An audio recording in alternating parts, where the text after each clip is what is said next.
அனைவருக்குமே வணக்கம். சற்று முன் கிடைத்திருக்கக்கூடிய ஒரு மிக மிக முக்கியமான செய்தி ஒன்று வெளியாகி உள்ளது. சற்று முன் அமைச்சர் KN நேரு பதவி நீக்கம், கட்சியிலிருந்து விட்டு வெளியே போடா அப்படின்ற மாதிரி பார்த்தீங்கன்னா முதல்வர் ஸ்டாலின் அவர்கள் போட்ட உத்தரவாலும் அவர் ஆவேசம் அடைந்த சம்பவம். திமுகவுடைய உட்கட்சிக்குள்ளே பார்த்தீங்கன்னா இப்போ மோதல்கள் ஏற்பட்டு இருக்கக்கூடிய நிலையில் தான் பார்த்தீங்கன்னா இப்போ திமுகவுடைய தலைமையகம் சல்லியாக கூடிய நிலை வந்திருக்கு. ஒரு பக்கம் பார்த்தீங்கன்னா துரைமுருகன் அவர்களுக்கு உடல்நிலை சரியில்லாமல் இருக்குது. இதை பார்த்தீங்கன்னா KN நேரு அவர்கள் பார்த்தீங்கன்னா ஒரு நிகழ்ச்சியில் பேசிய நிலையில் கனிமொழி அவர்களுக்கும் KN நேரு அவர்களுக்கும் இடையே பார்த்தீங்கன்னா நிறைய வாக்குவாதங்கள் ஏற்பட்டு திடீர்னு பார்த்தீங்கன்னா கனிமொழி அவர்கள் செருப்பை எடுத்து அடித்த சம்பவம் பெரும் அதிர்ச்சியையும் பெரும் பரபரப்பையும் ஏற்படுத்தியிருந்த சூழ்நிலையில் இந்த விவகாரம் பார்த்தீங்கன்னா திமுகவுடைய தலைமையகத்துக்கு பார்வைக்கு கொண்டு போயிருக்கக்கூடிய நிலையை தான் பார்த்தீங்கன்னா முதல்வர் ஸ்டாலின் அவர்கள் இப்போ சதுரடியாக KN நேரு அவருடைய பதவி பறித்திருக்கிறதாக ஒரு செய்தி வெளியாயிருக்கு. பார்த்தீங்கன்னா இப்போ ஒரு மிகப்பெரிய திமுகவில் ஒரு மிகப்பெரிய பிரச்சனையை தான் போயிட்டு இருக்கு.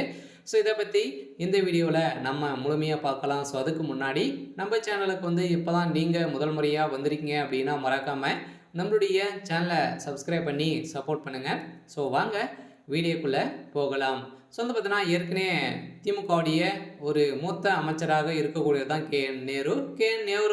நேரு அவர்கள் பார்த்தீங்கன்னா மதுரை தாமுக மைதானத்தில் நடைபெற்ற நிகழ்ச்சியில் பேசிய தமிழ்நாடு அமைச்சர் KN நேரு திமுக நாடாளுமன்ற குழு தலைவரும் அக்கட்சியின் துணை பொதுச் செயலாளருமான கனிமொழியை குறிப்பிடும் போது அந்நியாரே கனிமொழி அவர்களே என குறிப்பிட்டு அனைவரையும் ஒரே சேராக திரும்பி பார்க்க வைத்து அமைச்சர் KN நேரு தம்மை அந்நியார் என அழைத்து கேட்டு அருகில் அமைந்திருந்த கனிமொழி அனைவருமே பார்த்து பார்த்தீங்கன்னா சிக்கியிருந்த நிலையில் தான் பார்த்தீங்கன்னா அங்கு திடீர்னு கனிமொழி ஆவேசப்பட்டு கோபம் அடைந்திருந்த நிலையில் தான் இரு தரப்பிற்குமே அங்கு மோதல் ஏற்பட்டிருந்த நிலையில் இந்த பார்த்தீங்கன்னா மைதானத்தில் மதுரை, திண்டுக்கல், தேனி, கரூர், ராமநாதபுரம், விருதுநகர், திருநெல்வேலி போன்ற ஆகிய 11 மாவட்டங்களில் மாநகராட்சி, நகராட்சிகள், பேரூராட்சிகள் செயல்பட்டு வருகின்ற வரும் வளர்ச்சியில் திட்டங்கள் குறித்து ஆய்வுக் கூட்டங்கள் நடைபெற்று இந்த நிகழ்ச்சிக்கு தமிழ்நாடு நகர்ப்புற வளர்ச்சித்துறை அமைச்சர் KN நேரு தலைமை வைத்திருந்த